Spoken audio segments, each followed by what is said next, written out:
Hello friends, इस video में हम डिस्कस करेंगे जुडिशियल रिव्यू के बारे में। एक कॉन्सेप्ट को जानने से पहले मैं इसका ओरिजिन के बारे में बताना चाहूँगा। बेसिकली एक यूएस ओरिजिनेटेड कॉन्सेप्ट है and it was also developed in USA. And ये जो कॉन्सेप्ट एक इम्पोर्टेंट केस में आए थे जो है मार्बुरी वर्सेस मार्डिसन केस। एंड इस कॉन्सेप्ट को जॉन मार्शल ने प्रोपाउंड किए थे 1803 में। और एक इम्पोर्टेंट बात यह है कि ये जो कॉन्सेप्ट है जुडिशियल रिव्यू, ये हमारा कॉन्स्टिट्यूशन का एक बेसिक स्ट्रक्चर है।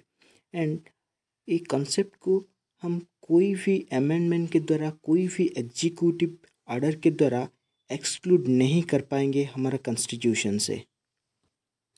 अभी हम जानेंगे ये जुडिशियल रिव्यू क्या है। ये है जुडिशियल रिव्यू का डेफिनेशन। हम इस डेफिनेशन को पहले पढ़ लेते हैं, उसके बाद क्लियरली डिस्कस करेंगे ये जुडिशियल रिव्यू क्या होता है। देखिए, it is a power in the hands of judiciary to review और examine the constitutionality of the legislative enactment of the central and state governments. During examination, if the court found that these are against the basic structure of the constitution, they can be declared as illegal, unconstitutional and invalid by the judiciary. देखिए, ये जो judicial review है ये एक power है। ये power सिर्फ judiciary के पास में है। Here judiciary refers to only and only to high courts and the supreme court और अदर सब्सिडियरी कोर्ट्स है। लेकिन ये जो जुडिशियल रिव्यू जो पावर, ये सिर्फ और सिर्फ supreme court and high courts के पास में है। ओके, जो भी एक्ट्स है, जो भी एग्जीक्यूटिव ऑर्डर्स है, उस एक्ट्स को सुप्रीम कोर्ट और हाई कोर्ट्स ने रिव्यू कर सकते हैं, री एग्जामिन कर सकते हैं। क्यों री एग्जामिन करेंगे? Only and only to know the constitutionality of that act.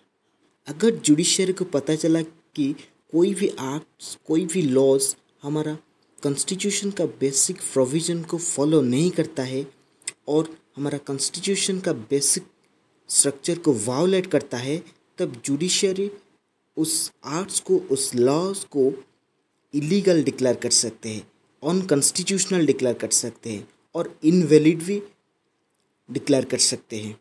Important बात यह है कि the acts which are passed in the parliament can be reviewed only by the Supreme Court of India, and the other acts which are passed in the state legislative assemblies can be reviewed only by the respective high courts of that state. अभी हम judicial review से related एक important बात discuss करेंगे। देखिए, in the case one in the Bharati case in April 1973, supreme court ruled that Parliament's amending power is limited. While Parliament is entitled to abridge any fundamental rights or amend any provision of the Constitution, the amending power doesn't extend to damaging or destroying any of the basic features of the Constitution. देखिए, इन April 1973 में supreme court ये rule किया कि parliament के पास जो भी amendment का power है वो लिमिटेड होना चाहिए। पार्लियामेंट के पास जो भी अमेंडमेंट का पावर है, वो पावर हमारा कॉन्स्टिट्यूशन का बेसिक प्रोविज़न को फॉलो करना चाहिए और हमारा कॉन्स्टिट्यूशन का बेसिक फीचर्स को वायोलेट नहीं करना चाहिए। इसलिए जुडिशरी के पास जो जुडिशियल रिव्यू का पावर है, वो पावर द्वारा कोई भी एक्ट को जुडिशरी ने रिव्यू कर पाएंगे, री एग्जामिन कर पाएंगे। ओके, देखिए, हमारा कॉन्स्टिट्यूशन में कई सारी आर्टिकल्स है जो जुडिशियल रिव्यू को गारंटी देता है। Okay, there are a number of articles in our constitution and इसमें से एक इम्पोर्टेंट आर्टिकल 13। ओके, देखिए आर्टिकल 13 क्या है। Okay, article 13 declares that any law which contravenes any of the part of fundamental rights shall be void. Okay, article 13 ये कह रहा है कि अगर कोई भी लॉज हमारा फंडामेंटल राइट्स को कंट्रावेन करता है, उस लॉज को इमीडिएटली इनवैलिड डिक्लेयर कर दिया जाता है। ओके, क्योंकि फंडामेंटल राइट्स हमारा कॉन्स्टिट्यूशन का एक बेसिक स्ट्रक्चर है अब समझ आया जुडिशियल रिव्यू क्या है।